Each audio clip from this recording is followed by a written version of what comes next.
An annual winter tradition is back at Michigan Technological University. It's winter carnival time, and not only that, but it's a special anniversary as they celebrate 100 years of the carnival. Local 3's Haley Schoengart joins us live from Houghton as festivities are underway. Haley? That is right, Rebecca. The winter spirit is all around us up here in the Copper Country. And with this being the centennial year of Winter Carnival, I thought I should take a look back at the history and how the event has evolved over time.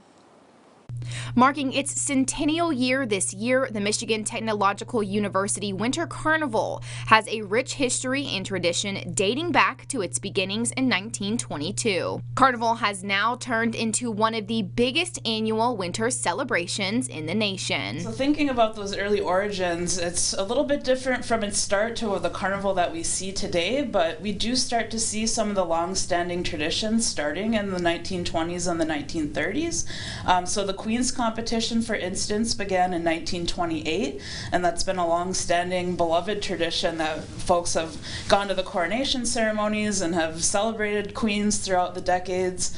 And then the snow statues, I think, are also one of the most popular aspects of Winter Carnival. That began in 1936.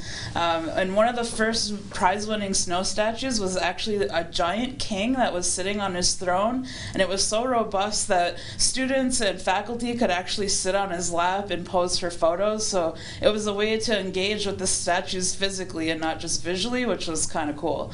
And then going through the decades, some traditions came and went. For instance, in the 1960s, they started working with a snowball fight, but they wanted to bring in a sister university, so they would pack up hundreds of pounds of snowballs and send them to what is now Texas State University. And they actually have photos in their archives throwing snowballs and having fights, and we have pictures in our archives showing all the snowballs getting packed up and ready to fly down south.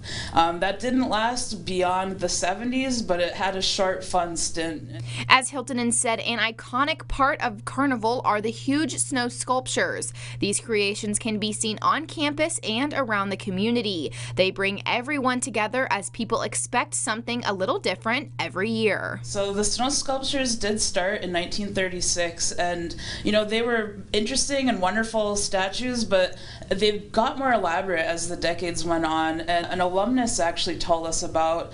So Bill Bowman from the class of 1959, he reached out to the archives and let us know that he was the snow statue coordinator in the late 50s, and there was one statue that the Tech Wives had actually built, and it was this beautiful ostrich, and it was pulling a woman in a cart and buggy, but there was a different statue that actually beat them out in points, but theirs was a little raunchy, so he made the executive decision to actually award the prize-winning statue to the Tech Wives Club and their beautiful ostrich statue. So I think he's absolved now. We're many decades beyond that, so sorry, Bill, if I'm spilling the beans. With more than 200 inches of snow already this year, there are plenty of wonderful winter events to make even the coldest days a little brighter. There's all kinds of wonderful events. So there's the human ice bowling, where they actually get people onto the rink at the D and slide people on saucers into pins. Definitely there's hockey and broomball, which are long-standing traditions. Another one that's sort of come and gone over the years, but it has regained popularity, is the human dog sled race. And there's this wonderful sort of now and then that we like to do with some of our social media postings. There's great photos from the 60s of this human dog sled race, people, pulling their friends and, attached to sleds and running and just having fun.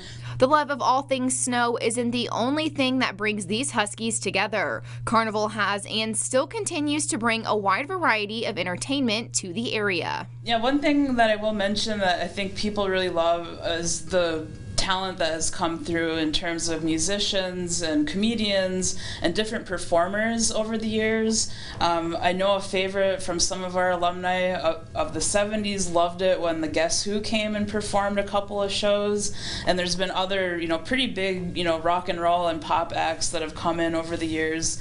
One of my personal favorites was a comedian when Bob Saget came to perform. He recently just passed away, and I still have the poster from when he came to perform at Winter Carnival, so it's nice to have those keepsakes, and there's just wonderful talent from musicians to hypnotists that have come and graced the stage at the Rosé or the Sherman Gym. A celebration of all things winter that many people look forward to each year. Carnival has become part of the DNA in the Copper Country. I think Michigan Tech and the community have embraced Winter Carnival because it's a way to get us through the long winter. We have no shortage of snow up here, and I think creating something special when maybe it's bitter cold outside, or how do we get through this last hump of winter, like I think it's something that really gets people together, and they get to look back on the years that came before them too, to think about the traditions that ebb and flow. This happens in families, this happens in institutions, and it certainly happens at Tech, but we've proven that our spirit for winter is strong and our love for Winter Carnival is even stronger.